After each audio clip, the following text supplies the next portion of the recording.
Well, good day, my friends. We are going to the grave of the great Goober, George Lindsey, today. Daze with Jordan the Lion begins now.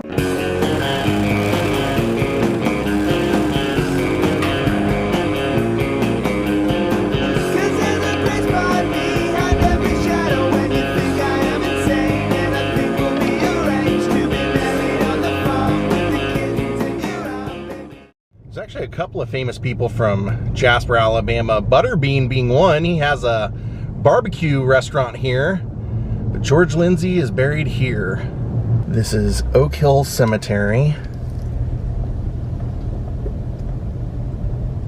So George Lindsey to us was probably most well known as Goober, but he was a lot more than that. The guy was very funny. He was very talented musically, but he was also almost two other famous television characters, and I'm going to talk about him today. George was raised here in Jasper, Alabama. Said that he was raised by his grandparents because when he was born, the Great Depression had just hit, and his father had a hard time keeping a job, and his mother had a bone disease, so she wasn't able to really contribute much. So his grandparents took him in. Then by the time his father was able to get a steady job, George was so comfortable living with his grandparents and loved the life that for the most part he would spend most of his time still with them. They would take him to the movies in the evenings, which is where he discovered his love of making people laugh, because he said, I mean, even if you read the bottom, it says, "I'm glad I made you laugh." He said that he would go to the movies with his grandparents, and then for days after he would be acting out all the lines from the movie, making them laugh, and that's where he kind of worked on his comedic timing and decided that that was something that he probably wanted to do with the rest of his life. So when he was in high school, he would end up being in productions and was also a star football player. So when he graduated, you'd think, well, he's going to go off and be an actor. No, he actually didn't. He's got a pretty nice final resting place here, though. No, he actually went to junior college here in town. It was Walker Junior College. And then he ended up going to Kemper Military Academy and played football there. And he was so good that what is now known as the University of Northern Alabama, they offered him a full ride scholarship, and so he decided to take that, went there, and also continued to study his performance and was doing plays and things like that while simultaneously getting a degree in education and physical education. So he was prepared to go off and be a teacher. You can see that Smith was his middle name, but that was a family name. That was his mother's family name. So this is the Smith plot that he is buried with his family members here. So the next thing George did was, when he got out of school, he decided to join the Air Force. And they actually made him an activities director, so he got to stage the performances, the plays, all the entertainment for the other Air Force men.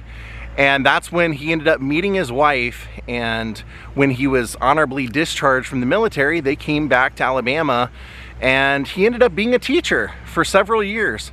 And he enjoyed it, but he still, for some reason, couldn't shake his love of performing, and so he told his wife that he wanted to follow his dream, and so they moved to New York City, where he went to study with the great Helen Hayes. So while he was studying acting with her at the American Theater Wing, he would decide also that he wanted to study voice and ballet and just kind of hone his skills. And so through there he ended up doing 2 different touring shows, and when the second show ended in San Francisco, he told his wife that he thought he wanted to change directions and move to Hollywood, and so they did. And so he would start auditioning, and not starting in comedy, which is what you would think. He actually was getting a lot of dramatic roles. One that I remember very well was The Twilight Zone. Success did not come right away for George. He had a hard time getting a job when he first went to Hollywood, And then he got accepted by the William Morris Agency, and they started sending him out, and he started getting a lot of roles. And then he got what he thought was kind of his dream gig.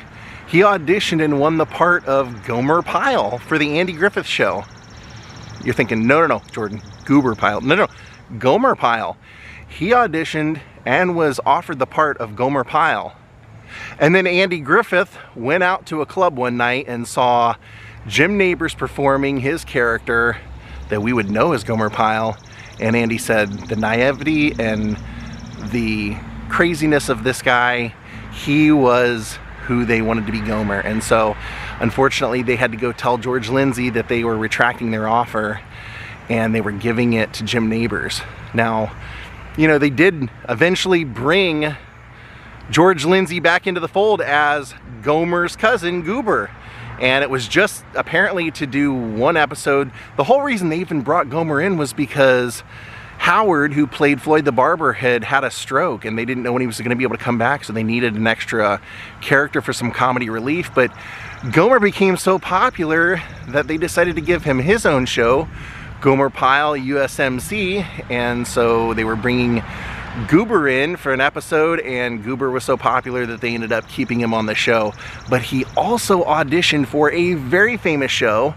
They even say that he was offered the part and turned it down when the Andy Griffith Show asked him to come do the one-off episode playing Goober. In cases he would say, yeah, well, I mean, sure, it's a TV show, but if you're gonna be on what's the #1 show on TV, you probably would take it.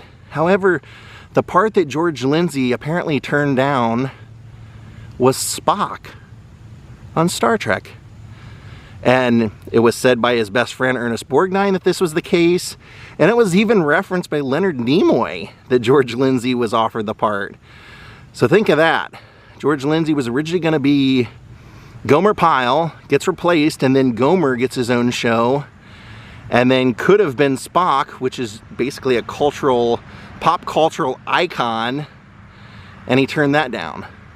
But he loved his job. I mean, he did so many episodes, like almost 100 episodes of the Andy Griffith Show. He was on Mayberry RFD. He did all the, you know, kind of spin-off shows, all the reunion, that kind of stuff. But he was just a good guy and people liked him. And he had his things and other things, so he wasn't really tied down to just wanting to be a superstar. George would go on to open a chain of steakhouses, George Lindsey Steakhouses, across the country. And those are very popular. Those lasted for a while, and people have their fond memories of going to the steakhouse and seeing Goober, George Lindsey's face on the menu. But he also put out a record, Goober Sings, and it was actually pretty well received. So well received, in fact, that he was invited by Hee Haw to come perform and then made a cast member for the next 20 years of his life. Now, I mentioned that this was a family plot and Smith, and he was George Smith Lindsey. And I just mentioned Hee Haw. Well, look at this. His son, George Lindsey Jr., is buried over here. And if you read it, it says, "Dear friends, let us love one another, for love comes from God. Everyone who loves has been born of God and knows God." John 4:7, it says, "Take the back roads instead of the highways." Minnie Pearl.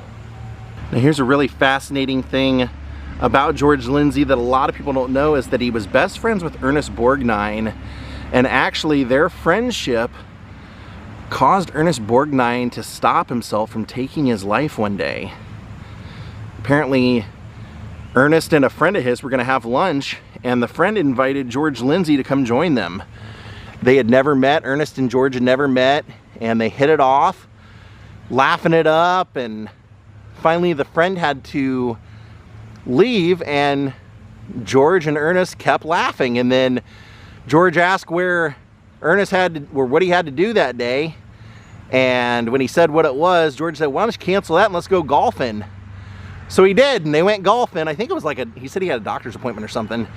Instead, they went golfing, hung out the rest of the day, and then later on, George would find out from Ernest that Ernest had planned on taking his life that very day, and that his day spent with George stopped him, reminded him how much fun he was having and how much he enjoyed his life, so they were best friends for the rest of their life, mentioning each other several times in their autobiographies. One thing that was really great about George Lindsey is he was never out to be a superstar or to have the George Lindsey show or any of that stuff. That was not what the goal of his fame was. But because he was so famous for being Goober and being on Hee Haw, he would do good with his fame and popularity. He would end up raising over $1 million for people with special needs, people with mental issues in his home state he would raise money for. So he was one of the good guys out there. He used his fame to do good, and sometimes you see that, but not always. So it was really great that he was able to bring so much joy, because some people, when you see them and you see them smile, they make you smile, and he was one of those guys. Judy, Judy, Judy, when you see that clip, you can't help but smile and laugh. Says here, I'm glad I made you laugh. I'm glad I came out to see you today, George. I am really glad that I was able to come out and share more of your story. For those people who may not have known, he was originally asked to be Gomer Pyle. For those who may not know, he was originally asked to be Mr. Spock. In the end, George Lindsey was George Lindsey. Well, my friends, thank you all for watching. I hope you enjoyed this episode. I hope you enjoyed, if you never get to Jasper, Alabama, to get to visit George Lindsey today with me. We will see you next time. Have a great night, and goodbye. Judy, Judy, Judy.